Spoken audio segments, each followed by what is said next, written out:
2. Yahudul Madinati. Ari ieu eta rek nyaritakeun golongan Yahudi urang Madinah. Adawatuhum ngamusuhna itu Yahudi lil muslimina ka pirang-pirang umat Islam. Ikhbaruhum ngabejakeunana itu Yahudi anir rasuli tentang Rasulullah sallallahu alaihi wasallam qoblal bi'tsatihi dina samemeh diutusna nabi. Munafiqul Madinati nyaritakeun pirang-pirang golongan urang munafik kota Madinah. Muahadatul Yahudi nyaritakeun pirang-pirang permusuhanana bangsa Yahudi. Lamma ra'at samang-samangsa nempo saha Yahudul Madinati urang Yahudi kota Madinah intisyarul islami nempo kana narima sumebarna agama Islam fiha di itu Madinah. Azharu tah ngadohirkeun itu Yahudi Madinah al adawata kana permusuhan lil muslimina ka pirang-pirang umat Islam. Wa akhadu jeung tumandang itu Yahudi Madinah yajtahiduna nya itu Yahudi Madinah atawa sungguh-sungguh itu Yahudi Madinah fi raddihim dina nolakna itu Yahudi Madinah anil islami kana agama Islam. Wa kanu jeung bukti itu Yahudi Madinah min qablu ti samemehna ngamusuh atawa nolak kana agama Islam eta yukhbiruna ngabarejakeun itu Yahudi Madinah Arabal Madinati ka bangsa Arab urang Madinah binabiyin kana bakal ayana nabi yub'asu anu bakal diutus itu nabi. Qad qaruba anu nyata geus deukeut naon zamanuhu zamanna itu nabi. Falamma bu'isa mangka samang-samangsa diutus itu nabi ista'zama tah narima agung narima gumede atawa narima luhur saharu asauhum pirang-pirang pamimpinna itu Yahudi Madinah. Ayyakuna kana yen bukti saha an-nabiyyu nabina eta minal arabi ti bangsa Arab. Tingali nomor hiji syarahna misdaqu qauluhu ta'ala misdaquhu ari panyokotanana itu kaul di luhur eta qauluhu ta'ala dawuhan Allah ta'ala surah Al-Baqarah ayat 88. Walamma ja'ahum kitabum min indillahi musaddiqul lima ma'ahum al-ayah.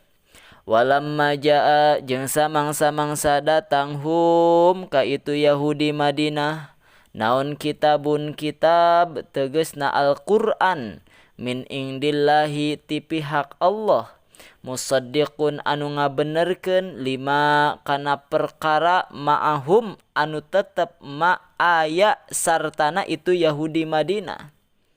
Wa kanu jeung bukti itu Yahudi Madinah min qablu ti samemeh ayana itu kitab eta yastaftihuna menta hayang pangutuskeun nabi menta hayang diutus nabi alalladzina sangkan mampu ngelehkeun ka jalma-jalma kafaru anu kalufur itu ladina. Falamma jaa mangka samang-samangsa datang hum ka itu Yahudi Madinah naon ma perkara eusina Al-Qur'an jeung nabi arafu anu nyarahun itu Yahudi Madinah kana itu emma kafaru tah kalufur itu Yahudi Madinah bihi kana itu emma fala'natullahi mangka ari laknat Allah eta alal kafirina ngalindih ka sakabeh jalma anu kalalafir. Sambung nomor 3 Wakana jeung bukti kalakuan eta yusaidu nulungan hum ka itu Yahudi Madinah ala amalihim kana pagaweanana itu Yahudi Madinah. Hadza anu ieu tegasna nolakna agama Islam. Saha anu nulungan jamaatun hiji golongan munafiqun anu munafik kabeh min arabil madinati nyatana ti bangsa Arab urang Madinah. Yar asu anu mimpin hum ka itu jamaatun munafikun saha Abdullah bin Ubay bin Salul. Abdullah bin Ubay bin Salul. Walamma ra'a jeung samang-samangsa ningali saha Rasulullah sallallahu alaihi wasallam minhum ti itu Yahudi Madinah dalika kana itu raddul Islam nolakna agama Islam aqoda tah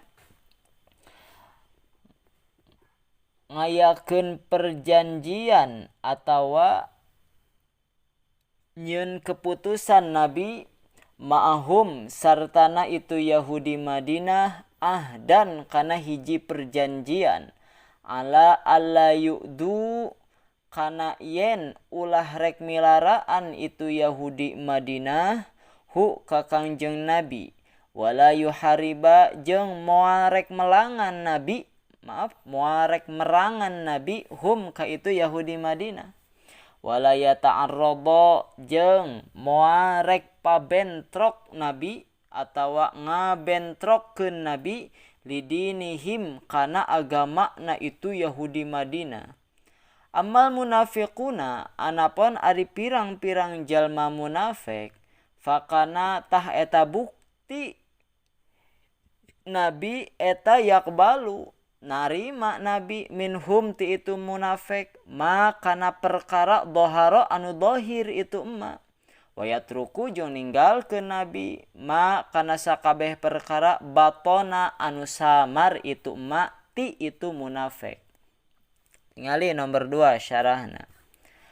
Haula il munafiquna ari itu pirang-pirang golongan munafikin kanu eta bukti itu munafik eta susatan teu beda sapertikeun hileud fi jismil muslimina dina awakna jalma muslimin atawa susatan eta jadi benalu fi jismil muslimina dina awakna jalma muslimin walakin Allah jeung tatapina Allah eta kafa nyegah Allah ar-rasula ka Rasulullah sallallahu alaihi wasallam syarrahum nyegah kana kagorenganana itu munafikin wa fadhaha jeung ngabongkar Allah asrarahum kana pirang-pirang rahasiana itu munafikin wa maqayidahum jeung kana reka perdayana itu munafikin atawa tipu dayana itu munafikin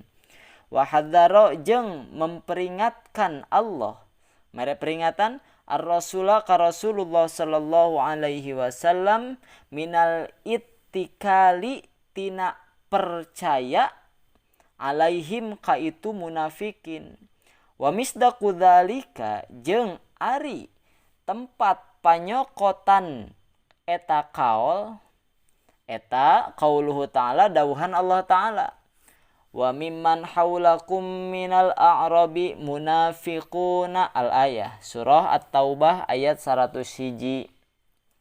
Wa mimman jeung eta tetep ti sawarehna jalma haulakum anu aya di sakuriling anjeun kabeh muslimin minal arabi nyatana ti urang Arab munafiquna ari aya pirang-pirang jalma munafik wa min ahlil madinati jeung ti ahli Madinah maradu ari aya anu ngamaraksud alan nifaqi kana munafik la ta'lamu anu teu apal anjeun hum ka itu munafik nahnu ari kami Allah eta na'lamu uninga kami Allah hum ka itu munafik.